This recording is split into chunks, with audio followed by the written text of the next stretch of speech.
majeur des femmes dans notre société, au regard, bien entendu, de mes recherches à la fois astrologiques et sociologiques et psychosociologiques. En fait, il y a deux façons de travailler sur le sujet qu'on appelle les gender studies. Soit en essayant de creuser, d'approfondir la question de ce qu'est la femme dans son histoire, sa place dans le monde, dans la société, pourquoi elle existe en tant que différente de l'homme, ou bien, qui est la voie actuellement la plus couramment utilisée et empruntée,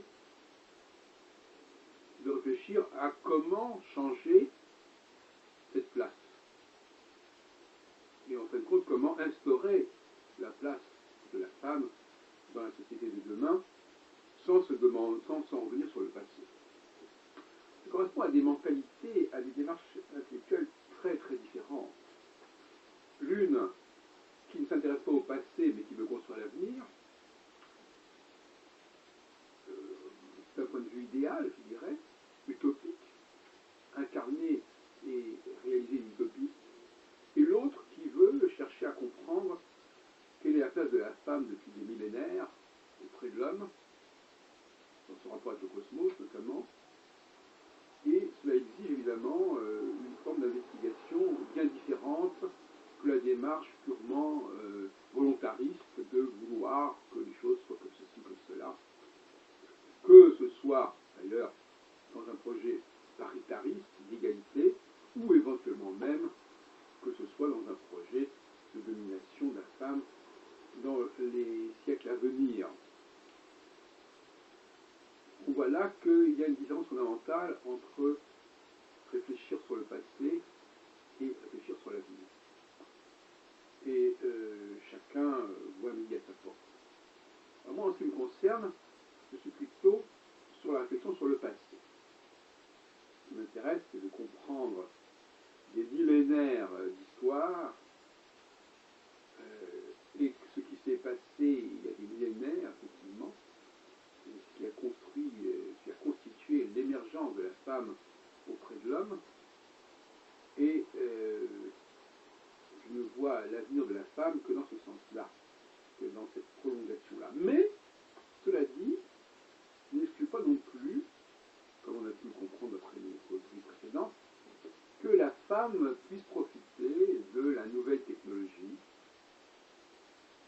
Et on ne peut pas contester d'ailleurs que de toute façon ces progrès technologiques n'ont pas modifié sensiblement la fonction et la place de la femme dans notre société. Donc voyez-vous, les questions sont assez complexes et assez intriquées. Il est clair, d'une part, que les femmes ont un talent particulier pour apporter, j'emploie une expression un petit peu étrange, un certain réconfort. L'autre jour, je parlais d'ajouter du plaisir, d'ajouter du bon, un ingrédient favorable qui améliore l'état ancien des choses. Le fait d'ajouter, par exemple, un condiment, une épice, un produit quelconque, va transfigurer ce produit. Le fait de mettre une autre robe, un autre diamant, un bijou, va améliorer le produit. Les femmes ont un talent pour améliorer les produits. Pas forcément pour les faire progresser en tant que tels, mais en tout cas pour les améliorer. Et améliorer les produits, c'est aussi bien la cuisine que le corps, que l'apparence, que la vie, tout simplement. Les satisfactions, les réconforts qu'on peut avoir dans la vie, les compensations, les consolations que l'on peut trouver auprès des femmes. Et cette façon de fonctionner est assez différente de celle des hommes, chez qui la question n'est pas d'ajouter quelque chose pour que ça soit meilleur, que ça passe mieux, ce n'est pas de mettre du baume ou du parfum, mais véritablement d'améliorer le produit. Et là aussi, il y a une conflictualité entre le restaurateur de base qui, lui, va prendre des produits quelconques et va les cuisiner et va les améliorer, et l'éleveur qui va, ou le cultivateur qui va carrément, effectivement, essayer d'améliorer le produit, mais en amont, c'est-à-dire au niveau génétique, au niveau biologique, et non pas au niveau d'un bricolage ponctuel qu'il faut constamment rééditer et qui est plus de l'ordre du culturel que de l'ordre du naturel. Et d'ailleurs, actuellement, je vous ai dit plusieurs fois, les restaurateurs sont convaincus désormais qu'on ne peut pas faire de bonne cuisine sans de bons produits. Et de bons produits, c'est un type de connaître en amont des gens qui travaillent dans ce domaine, des cultivateurs, des éleveurs, et de s'assurer que leurs produits sont excellents. Donc là aussi, il y a un choc de civilisation, il y a un choc de mentalité. Donc on ne saurait contester que la femme joue un certain rôle dans notre société, mais il fallait circonscrire ce rôle en tant que quelqu'un qui apporte un plus. Et je crois que c'est tout à fait intéressant de signer la femme que quelqu'un qui vient après. C'est pas après la bataille, mais qui vient une fois que les choses sont à peu près restaurées et qui va essayer de les améliorer, de les mieux présenter, de les mieux exprimer. On pourrait parler d'un certain talent de communication. Maintenant, je voudrais revenir à un autre aspect de la question, c'est la question du cloisonnement professionnel. Les femmes ont besoin de se spécialiser. La plupart d'entre elles sont conscientes qu'elles ne peuvent pas tout faire, qu'elles ne sont pas universelles, alors que les hommes parfois ont cette dimension universelle. Et ça ne les choque pas que telle personne soit plutôt formée pour ceci ou formée pour cela, ou formatée pour ceci ou formatée pour cela. Ce qui nous ramène astrologiquement aux travaux de Michel Gauquelin, du psychologue statisticien Michel Gauquelin, qui semble avoir montré, moi je ne suis pas statisticien au sens où il l'est, qui semble avoir montré qu'il y a 5 catégories professionnelles qui seraient reliées à 5 planètes ou astres, que sont la Lune, Vénus, Mars, Jupiter et Saturne. Alors, il ne s'agit pas là de faire un cours d'astrologie, ce n'est pas le but, mais de toute façon, c'est une façon de montrer tout simplement que l'idée d'une société cloisonnée d'un point de vue socio-professionnel n'est pas absurde et que c'est inscrit plus ou moins quelque part dans les faits jusqu'à un certain point. Mais pour moi, une société divisée comme cela en catégories est une société profondément féminine. C'est-à-dire que c'est un apport, encore une fois de plus, un apport supplémentaire qui permet, qui n'est pas d'ailleurs loin du taylorisme, d'une certaine mesure, qui permet à une société d'utiliser des personnes qui ne sont pas d'une très grande potentialité, de pouvoir œuvrer au sein de cette société. Plus on limite le créneau, moins les facultés nécessaires pour embrasser ce créneau sont minimales. Plus on ouvre le créneau, plus on le développe à l'extrême, et plus il faut des facultés considérables pour pouvoir gérer l'ampleur du processus. Donc on voit très bien que le fait de resserrer une activité facilite l'accès à cette activité pour des personnes moins douées. Alors, l'on sait aussi, d'un point de vue purement sociologique, que les par l'astrologie, et notamment, elles sont les plus nombreuses de très très loin quand il s'agit d'apprendre l'astrologie de près, d'apprendre l'astrologie savante, l'astrologie du thème astral, l'interprétation, etc. Ce n'est pas le cas d'astrologie des horoscopes, pour lesquels d'ailleurs, beaucoup d'astrologues ont du mépris, du dédain. Donc, l'idée d'un cloisonnement qui ferait qu'on est bon pour ça mais pas pour ça, qu'on a telle tendance et pas telle autre, c'est une idée très féminine.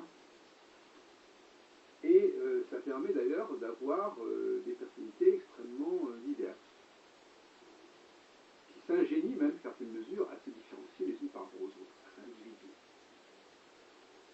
Et c'est pour ça que je pense que l'astrologie que Gauquelin, Michel Gauquelin et sa femme, François Schneider-Gauquelin, ont exhumé, ont dévoilé, correspond à une réalité, mais que c'est une réalité qui concerne les femmes.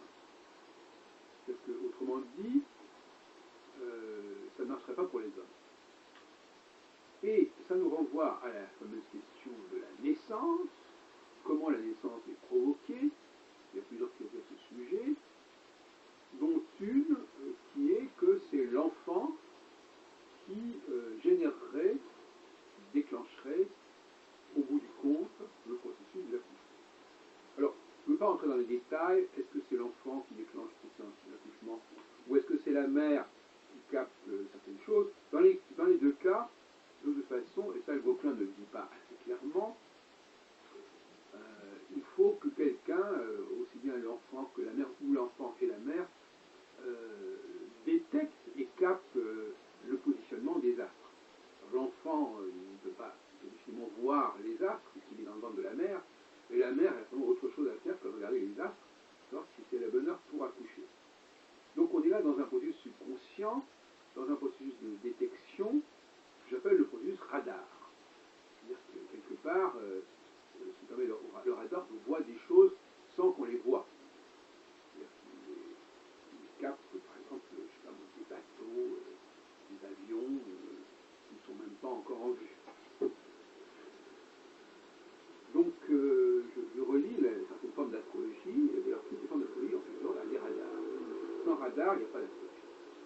Sans radar, on a bien compris, du point de vue de l'être humain, je ne parle pas des planètes, elles ne sont pas, je n'accorde aucune importance aux capacités elles-mêmes des planètes. La seule chose qu'on demande aux planètes, c'est d'exister, qu'on les voit dans le ciel et qu'elles avancent. En revanche, c'est à l'être humain de capter ces mouvements, de les interpréter, de les déchiffrer.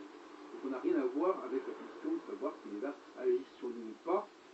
C'est nous qui déterminons le mode d'activation qu'auront les planètes sur nous et non pas ce qu'elles sont en elles-mêmes. On revient dans ce fameux débat, mais là en l'occurrence c'est inversé.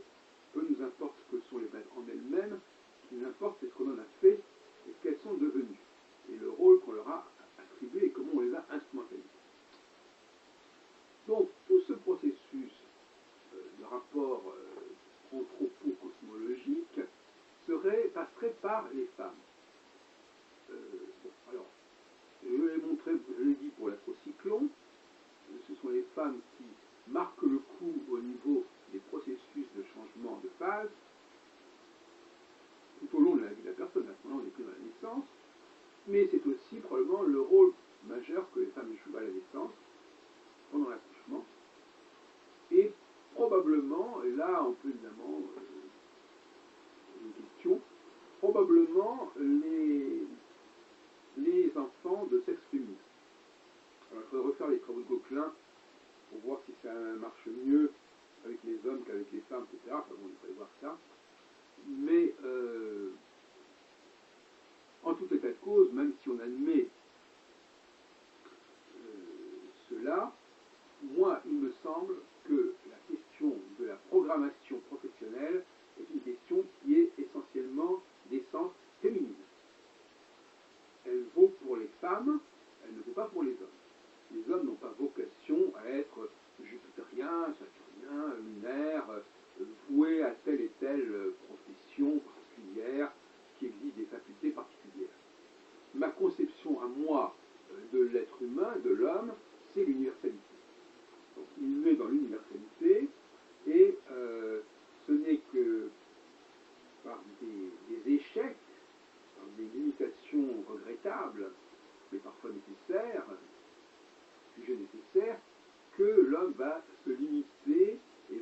déterminer au sens de se définir, c'est-à-dire tout ça, ça veut dire des choses de terminer, de finir, de figer. Donc, je comprends très bien que les hommes ne soient pas du tout attirés par l'astrologie aujourd'hui, parce qu'effectivement, l'astrologie leur renvoie une image de l'humanité, de l'être humain, qui ne leur convient pas. Et ils ont raison. Ils ont instinctivement, raison de refuser cette représentation, une représentation féminine. Donc, je reviens pourquoi elle est féminine, parce que, on l'a dit tout à l'heure, et ça nous renvoie au rapport entre la femme et la machine, le rapport entre la femme et la biotechnologie. Il y a des phénomènes de programmation, il y a des phénomènes de spécialisation. Un lecteur de CD n'est pas une machine à laver, une voiture n'est pas un ordinateur, etc., etc. Donc, effectivement, dans le monde des machines, il y a une spécialisation. Et dans la mesure où la femme est également apparentée et apparentable au monde des machines, il est normal qu'elle se spécialise. Il est donc normal que les planètes, qui sont des outils, des engrenages, des outils mécaniques en quelque sorte, qui le deviennent par la grâce des humains qui ont décidé de l'utiliser de cette façon, quelle que soit leur valeur, leur réalité intrinsèque, qui n'entre pas en jeu ici, eh bien, effectivement, tout ce monde est obligé, pour fonctionner, d'être extrêmement spécifique. Une fourchette n'est pas un couteau, n'est pas une cuillère, etc., etc. Et c'est dans cette même logique qu'on va dire que voilà, il y a des gens qui sont nés pour être dans le domaine de la politique, d'autres qui sont dans le domaine du sport, d'autres dans le domaine de l'écriture, etc., etc. Tout ça, c'est une représentation du monde qui est typiquement féminine, qui n'est pas nouvelle d'ailleurs, mais qui pourrait éventuellement dans l'avenir être de plus en plus prégnante. Voilà ce que je voulais dire sur la question des femmes, qui vient compléter et préciser ma pensée. Donc on peut voir qu'effectivement cette pensée évolue, elle progresse. Je voudrais d'ailleurs terminer sur un petit bémol, à savoir que on ne peut pas non plus diaboliser le réconfort que la femme apporte à l'homme, même si d'une certaine manière c'est un petit peu les délices de Capoue, pour parler des guerres puniques. C'est un petit peu le repos du guerrier, c'est un peu la consolation, mais il est possible que les hommes aient besoin de temps en temps de pouvoir se reposer sur les femmes, et puis ils ne peuvent pas être tout le temps sur la brèche, il faut que parfois ils passent le relais, et donc il y a une forme de symbiose d'écosystème entre les hommes et les femmes. Dans l'absolu, les femmes font problème pour les hommes parce qu'elles les détournent quelque part de leur action, mais après tout, comme dirait Pascal, il s'agit d'un divertissement, il s'agit d'une distraction, et il est possible que l'on en ait besoin. Et puis il y a aussi cette fameuse question de la mort, qui fait que l'homme peut être tenté par l'immortalité, et la femme, quelque part, incarne pour lui une certaine forme d'immortalité, car elle prend en charge un peu ce qu'il a, et elle lui donne une dimension de temps illimitée, à la fois individuellement et collectivement. Quand par exemple on joue encore en 2014 Beethoven, et que c'est une charmante pianiste qui vient de jouer une sonate Beethoven qui a été composée il y a 200 ans, eh bien, on peut dire que quelque part, Beethoven continue à vivre à travers ses partitions, à travers ses interprétations.